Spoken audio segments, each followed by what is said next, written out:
غوث اعظم امام متقا ونقا جلوے شان قدرت پہ لاکھوں سلام.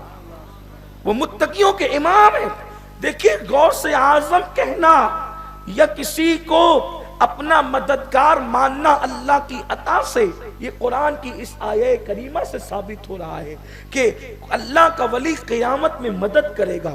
تو جو قیامت میں مدد کرے گا وہ دنیا میں بھی مدد کرے گا. اور پھر بات دوسری یہ آتی ہے کہ سرکار غوث الاعظم دستگیر پیران پیر شیخ عبدالحق محدث دہلوی اشعت اللمعات میں لکھتے ہیں کہ غوث پاک ولیوں میں یہ مقام رکھتے ہیں کہ وہ اپنی قبر سے زندوں کی طرح تصرف کرتے ہیں.